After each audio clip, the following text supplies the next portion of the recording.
meal day on an everyday basis, which some people call the OMAD diet.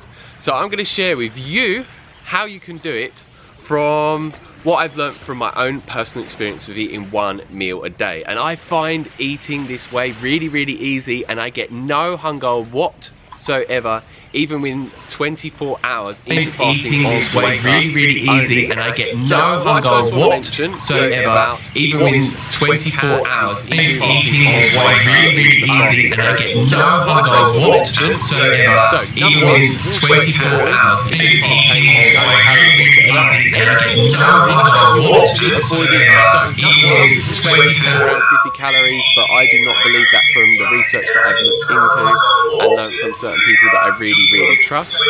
Calorie and no coconut water either. But what I will mention is that Dr. Rhonda Patrick, in a video that she was being interviewed by Joe Rogan on his YouTube channel, she actually said if you're consuming anything except for water during your fasted state, that it fires up your metabolism, and that will break you out of a truly fasted state, so you won't necessarily get the full benefits. So I do reckon, a lot of people ask me on a regular basis, how can I start eating one meal a day? I find eating this way really easy, and I get no hunger whatsoever, even within 24 hours into fasting on water only. So what I first want to mention is about what you can be consuming whilst you're in the fasted state that will not break you out of it. So number one, water is not going to, because it contains no calories whatsoever. Anything with calories you want to be avoiding at all costs. There's some people saying that you can have around 50 calories, but I do not believe that from the research that I've looked into and learned from certain people that I really trust. Black coffee is absolutely fine. 0 calorie drinks, but most of them contain artificial sweeteners and other toxic substances, so they're best avoided. Apple cider vinegar and various other 0 calorie drinks. Don't be consuming anything like juice, because some people ask me if we do that, contains calorie, and no coconut water either. But what I will mention is that Dr. Rhonda Patrick, in a video that she was being interviewed by Joe Rogan on his YouTube channel, she actually said if you're consuming anything except for water during your fasted state, that it fires up your metabolism, and that will break you out of a truly fasted state, so you won't necessarily get the full benefits. So I do recommend that you try and do it with water, but if you're new to it, have something like black coffee or apple cider vinegar, and as you get more used to one meal a day, then you can start to have water only. And what I say from my own experience, I've done water only from the beginning, and I have an abundance of energy throughout the day. I'm an entrepreneur that runs multiple businesses. I'm very busy in my life. I train with very hardcore calisthenics exercises on a regular basis, and I do it in a completely fasted state, and I feel absolutely amazing throughout my whole day, and my health is just at the highest that it's ever been. And I have a super low body fat, as you can see, doing pretty damn well. And yeah, got quite a ripped body. And a lot of people ask me how much water should you be drinking. It varies from person to person, depending on how hot the country you live in, how physically active you are, and many different factors as well. So just drink when you feel that you need to drink. Don't just drink a set amount because someone tells you to, because we're all different, so it shouldn't just be a specific set amount. And what I would say with me, most of my fasting is done in a dry fasted state, which means abstaining from all food and liquids completely. But I don't necessarily recommend this to someone that is new to one meal a day. This is just something that's naturally occurred for me over time, and it has been actually shown through scientific research that I will put a link down below for, that dry fasting actually burns fat 3 times faster than fasting on water only, which is absolutely amazing. But this is something you want to be very careful and cautious with. Do your research on it, and yeah, just don't jump into it with no knowledge and no experience. I say if you're going to get into dry fasting, do it for shorter periods of time, then increase it gradually over time. But yeah, just be very careful, because this can induce very intense detoxification symptoms in you, and some people it can just make them feel awful. So make sure that you stay safe. And the reason I do this, like I said, my body naturally wants me to do this, and I know when my body needs water because I feel a very strong urge and desire for it. So then I will drink water. But if I'm drinking water, the majority of the time I only drink around 300 milliliters of water. But if I'm a lot more active and I'm sweating a lot and I'm in the sun, like on this beach, then yeah, I will need more water. So my water intake varies from day to day depending on many different things. So now onto the food side of things. A lot of people recommend with 1 meal a day calorie restriction. I do not at all. I eat around 3,000 to 4,000 calories per meal when eating 1 meal a day, that I do every single day. And if you'd like to see what I eat in a day, I'm going to put a link for one video here and one at the end, and you can search up my channel for many what I eat in a day videos where I live in Thailand and eat at many different amazing restaurants. So yeah, for me, I eat a whole foods plant-based diet. I do no calorie counting, no calorie restriction. I'm allowed an unlimited amount of calories and whatever foods I want, as long as they are plant-based vegan foods. But what I say is you don't necessarily need to eat this diet, because doing 1 meal a day, it will help you achieve the body type that you want, to give you a low body fat percentage and increase your muscle mass at the same time, if that's what you're looking for, with any type of diet that you're eating, which is absolutely amazing, because so many people are told that you need to eat all different types of diets that could be very, very restrictive to get the weight loss benefits that you're looking to achieve whilst increasing your muscle mass. But this is why I call 1 meal a day and intermittent fasting in general the ultimate weight loss hack. But I do always recommend you try and eat as many whole foods that are plant-based, because they're high in water content, high in fibre, they've got an abundance of nutrients in, they help improve your digestion and your health overall. So yeah, make sure when you are eating that you eat as many calories as you possibly can, because I found when I've tried to do this and calorie restrict, I don't have an abundance of energy throughout the day, my mind doesn't work so well, I don't have as much motivation, no drive. Yeah, it just doesn't work for me at all, and I find that I get hungry very, very easily. So from my own experimentation, I found once I started increasing my calorie intake to around 3,000 to 4,000 calories per my 1 meal a day, it was easy for me to fast 22 to 24 hours a day. And even when I get to 24-hour period, I still have experienced no hunger and I still have amazing energy levels.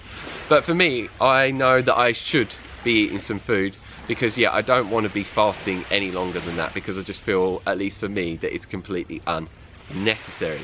So yeah, don't restrict at all, eat like a warrior, eat as much as you want, and yeah, you could experiment with this and find out how much you need to eat. Maybe you don't need to eat as much as me, but I have found the sweet spot for me and it works really, really well. And yes, you feel very, very full afterwards. A lot of people say they feel bloated, but no, you are just got your stomach full of food. And if you're not used to eating a lot of food, you just train your body to eat more and more and more. So slowly build up. Say for example, when you get into running, don't start running marathons. You start with running small amounts, like 500 meters, then a kilometer, then 2 kilometers, 3 kilometers, 5 kilometers, and so forth. So it's training your body so it be eating a large quantity of food over time. And a lot of people say to me, don't you feel like crap afterwards? Doesn't it drop your energy levels massively? Well, if I'm in my very high energy state and I've been sleeping very well and going to bed early and looking after myself, a lot of the time I actually feel energized from the food and actually work for hours afterwards as well. So from my own experience, no, it doesn't make me feel absolutely rubbish and awful.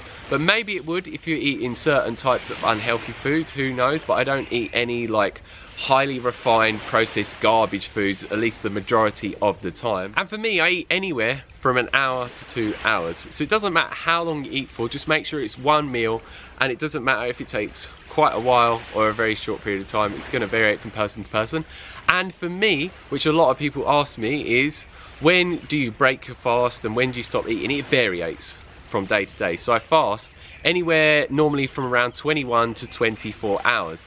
And the reason why it varies is sometimes I'm just doing a lot more in my day, so I end up eating a lot later because I've been so busy. And then other times friends might want to go out to restaurants earlier, so we go out earlier. Or if there's a buffet that's quite late or at night, then I will go at that time. So there's many different reasons why I eat at a different time. But as long as I'm fasting a minimum of 21 hours a day, but preferably up to 24 hours, that's when I start to get the full benefits. And it has been shown through scientific research that fasting for longer periods of time, especially past the 20-hour mark, is where you start to get the full benefits for it massively increasing testosterone levels in men by 200 to 400%, females 130%, human growth hormone levels in females by about 1,300%, 2,000% in men, You also get greater benefits for autophagy, which is your body is eating up undigestible proteins and mitochondria that's not working so well in cells, and then it creates new ones in the body. It's like self-cannibalism in the body. And it also gives you greater benefits for increasing your longevity. It also gives you greater benefits for lowering insulin and improving insulin sensitivity, and so many other different benefits. So yeah, the longer you fast, the greater benefits you get. So this is why I found from my own personal experience, switching from the 16-8 intermittent fasting method, which is around fasting 16 hours a day and eating for around an 8-hour window, in comparison to 1 meal a day, that I just feel a lot better overall, because it's given me greater benefits with hormonal production and the other different benefits that I've mentioned. And for me, in this way, I'm able to keep a super low body fat percentage all the time. I don't do bulking, I don't do cutting, I do what is known as lean bulking. I actually train as a calisthenics athlete, so I don't have absolutely huge muscles, but it's because I don't do bodybuilding. But if I did, then it would give me much larger muscles, and I have a body physique of a bodybuilder, but I look more like a gymnast because I do calisthenics. So you can do the specific training that you want to do to achieve the body type that you want. You don't necessarily need to achieve the body that I have, but yeah, as you can see, look at that, there's hardly anything you can grab on me. Super, super low body fat. And a lot of people say it's hard, and you can see very clear, visible abs and V-cut as well. And yeah, I'm very, very happy with my body for obvious reasons. And yeah, since I got into intermittent fasting and calisthenics, in under 6 months I gained over 10 kilos of muscle, which is absolutely amazing, completely free from all pharmaceuticals that a lot of people in the bodybuilding movement use. And just through intermittent fasting, training correctly, eating a whole foods plant-based diet, and just having many other amazing healthy lifestyle practices on a regular basis. So yeah, don't be concerned about eating an abundance of calories with 1 meal a day, because there's people like myself and many other people, such as Blake 201, who is a lot older than me. He's got to be around 40 years old plus, and he has a super low body fat percentage, has bigger muscles than me because he does bodybuilding, and he eats a load of garbage food as well, which I don't recommend doing that. But yeah, he's showing that yeah, you can even do it with eating the most unhealthiest food possible as well. So yeah, that is it for this video. If you have any questions, let me know down below, and I'll get back as soon as possible. If you like the video, like it down below, give us a thumbs up, and please share this video with anyone that you think needs to learn about how they can go in the direction of sustaining and maintaining 1 meal a day with ease, just like I have managed to, and completely eliminate my hunger fully, which is just absolutely amazing. And if you haven't already, hit that subscribe button by clicking it down below to receive a lot more what I eat in a day videos with 1 meal a day. Also many 1 meal a day informational videos, calisthenics workout videos, and many other videos to help you go in the direction of achieving the fitness levels, the energy levels, and the body you desire as well. So as always, stay strong, stay fit, stay energetic, and go and get those gains. Peace.